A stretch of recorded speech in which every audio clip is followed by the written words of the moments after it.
Is anybody else fed up with all this? Fed up with all these lies? And fed up with this this stage play that's being played out in front of us?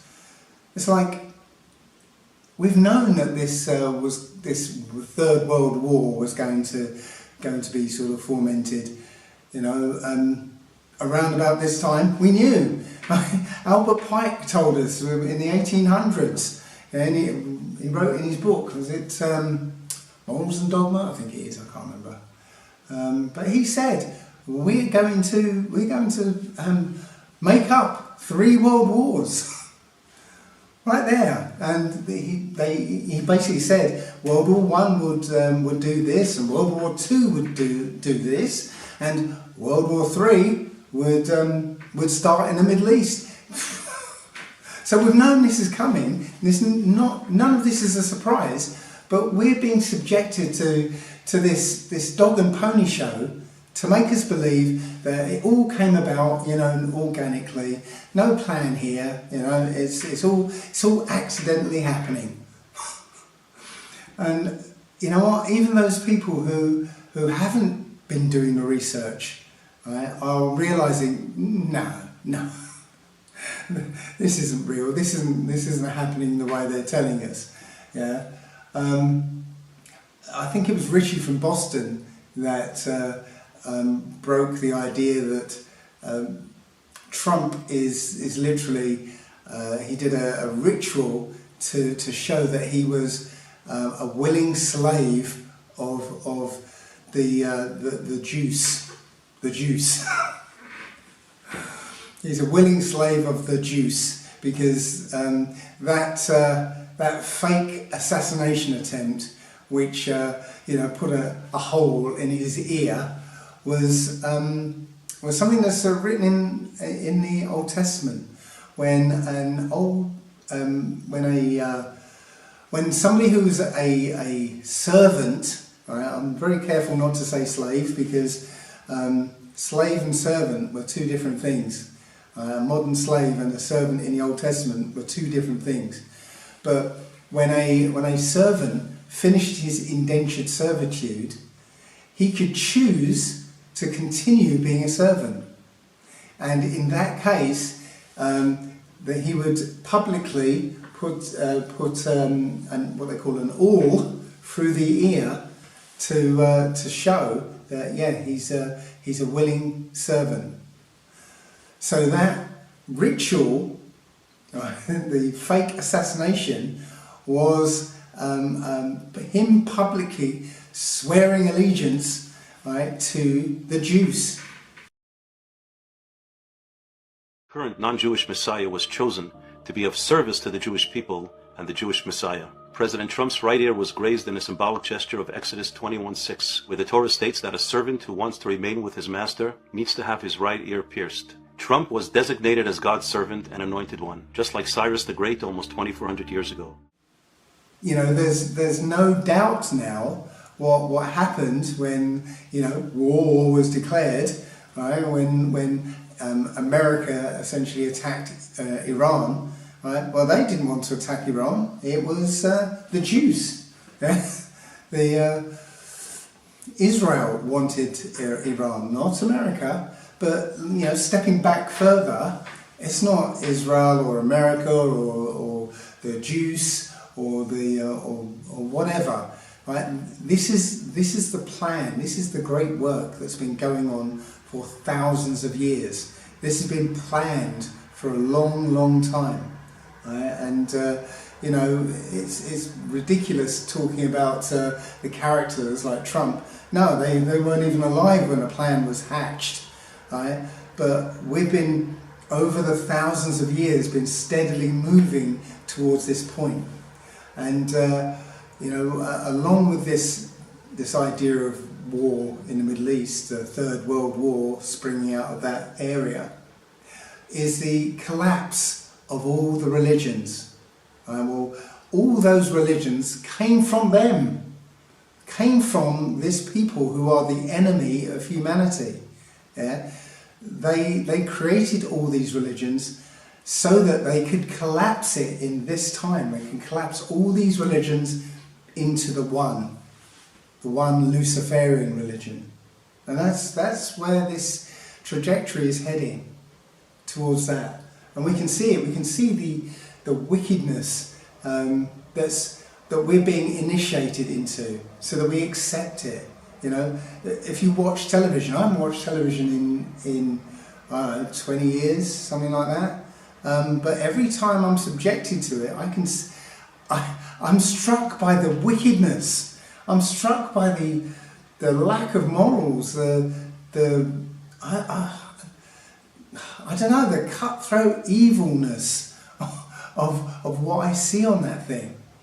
And, you know, those who are still watching TV are, you know, have been taught, have been indoctrinated to accept greater and greater levels of wickedness.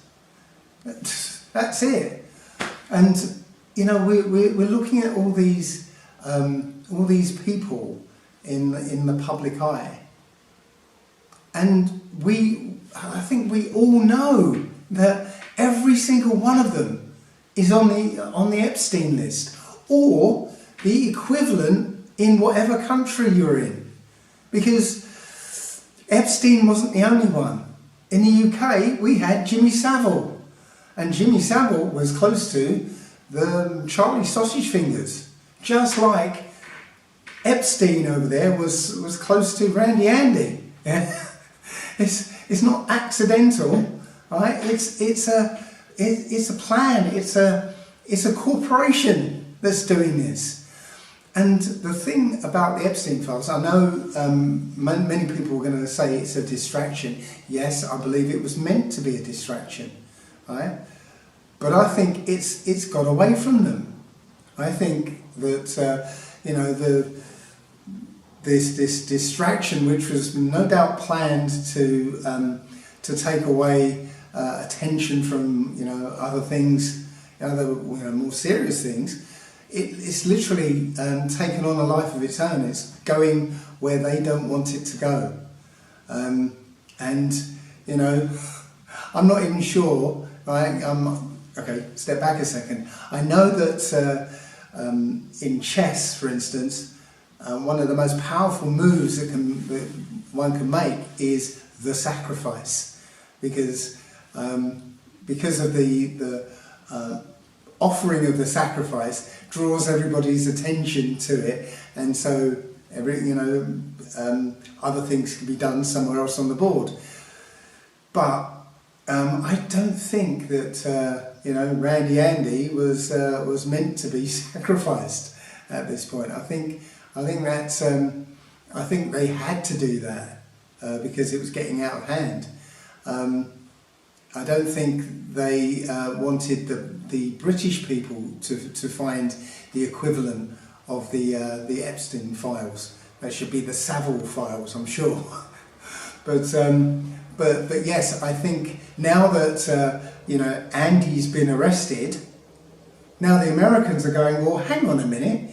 If they can arrest a member of the royal family over in England, why aren't we arresting Tom Hanks and these celebrities, these politicians, Trump himself?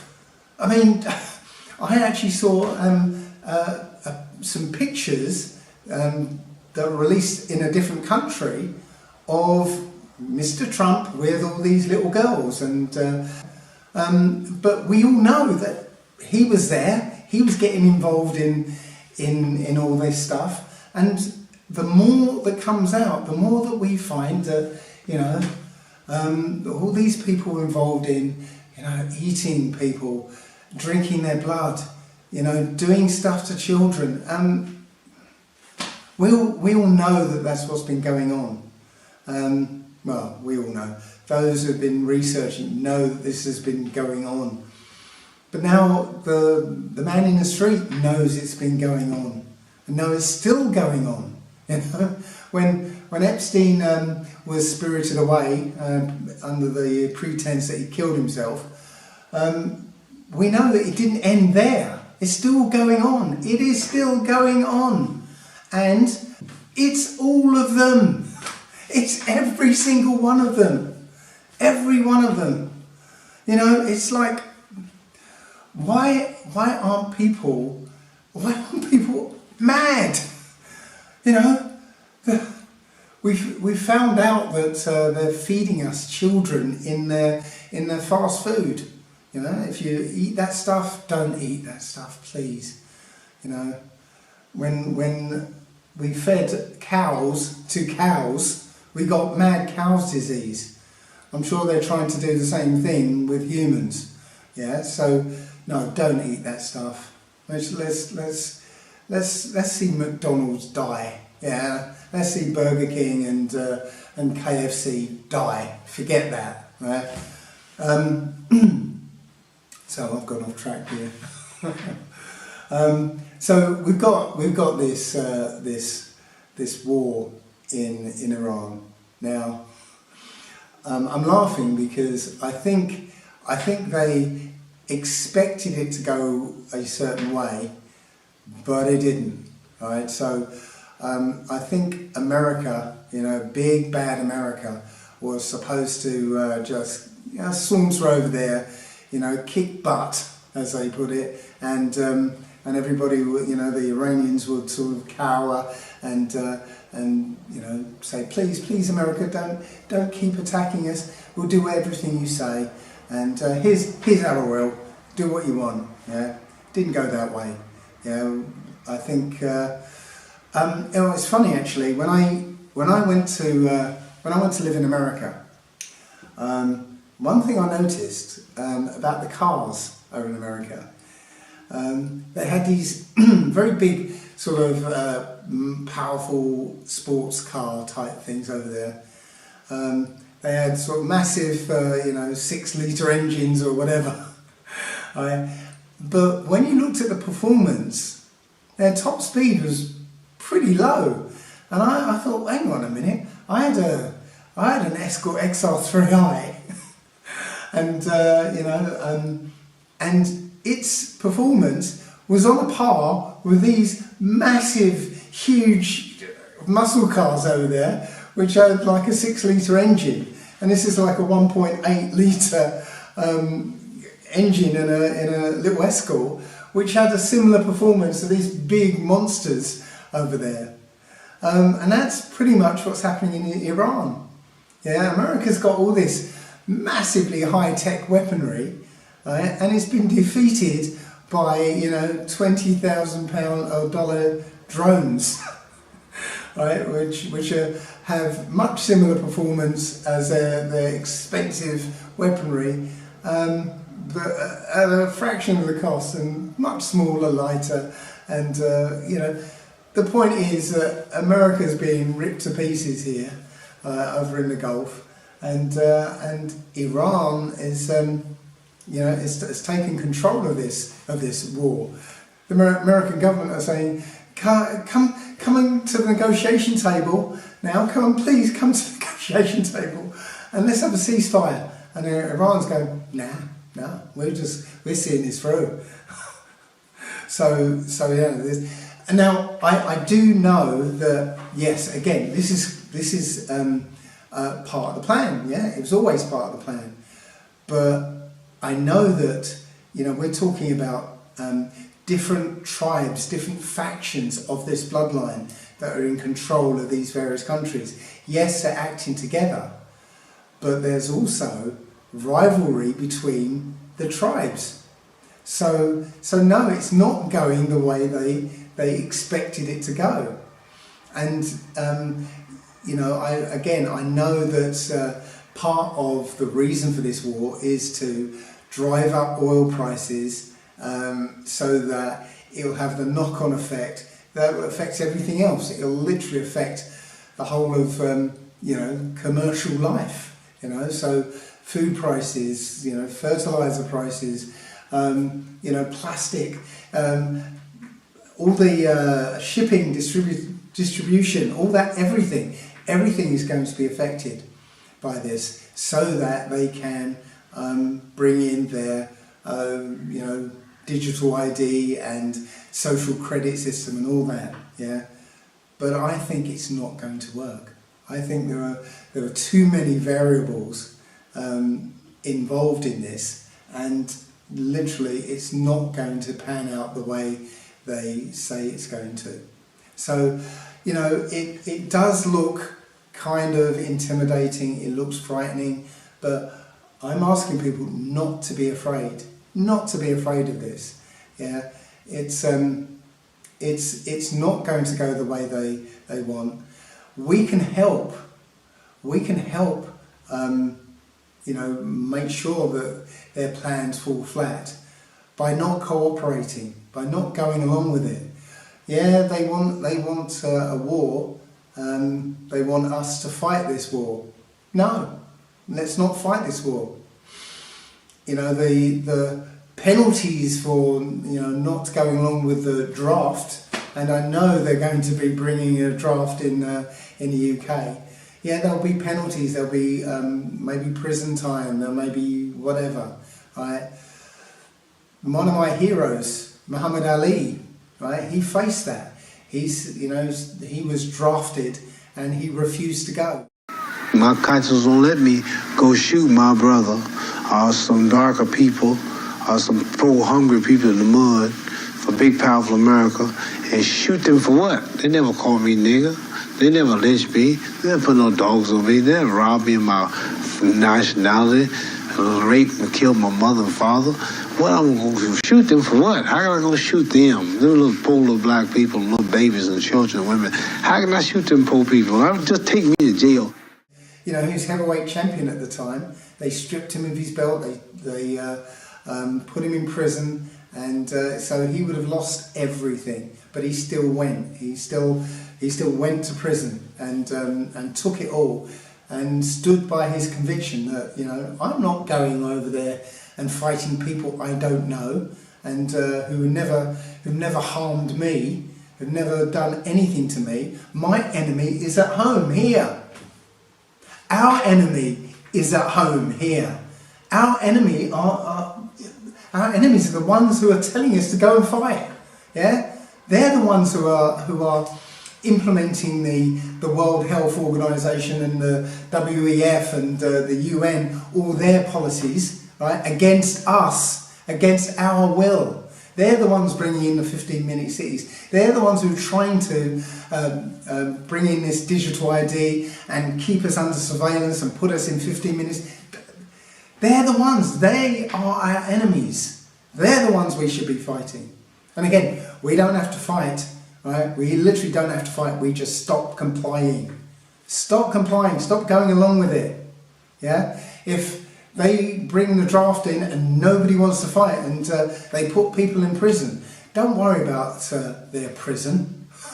Don't worry about it. Yeah. It's just another experience, and it means you stand by your convictions. Right. These wars aren't merely to to fight for resources and stuff. It's a blood sacrifice. It's always been a blood sacrifice. You know, that's why you're called soldiers, soul dyers. Yeah, it's always been a blood sacrifice. Yeah, they might dress it up with patriotism and king and country and all that, but believe me, this king, this country aren't worth fighting and dying for. Yeah. So no, that's the solution to this. Don't comply, right? If you can stop paying taxes, stop paying taxes. Stop paying fines, council tax, utility bills. Don't do it. Don't play along, right? Because it's all being used to drain you, take away your. Take away your morale, take away your heart, yeah, drive you to suicide. That's part of it, right? They want you to be broken and defeated, right? I recently heard a story from the 1900s. It was about a ship that had beached itself. It beached itself on these rocks, and there were 3 men left on the boat, on the ship.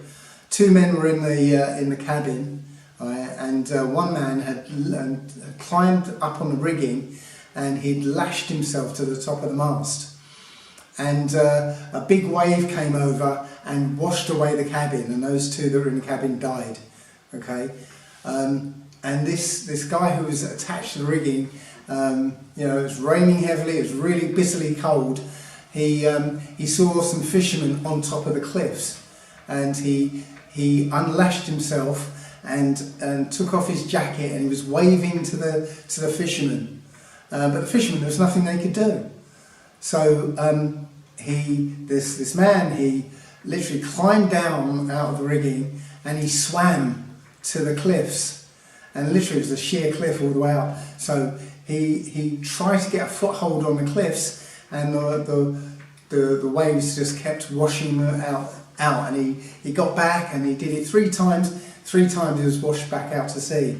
So he swam back to the boat, right, and climbed the rigging again, and all night he was, like, you know, waving at these, you know, lashed to the rigging. He was waving at the fishermen on the cliff, and you know, all night. And in the morning, the fishermen looked, and they saw he was slumped, you know, still lashed to the rigging. He died in the night. But the point is, that man would not give up. He would not give up, right?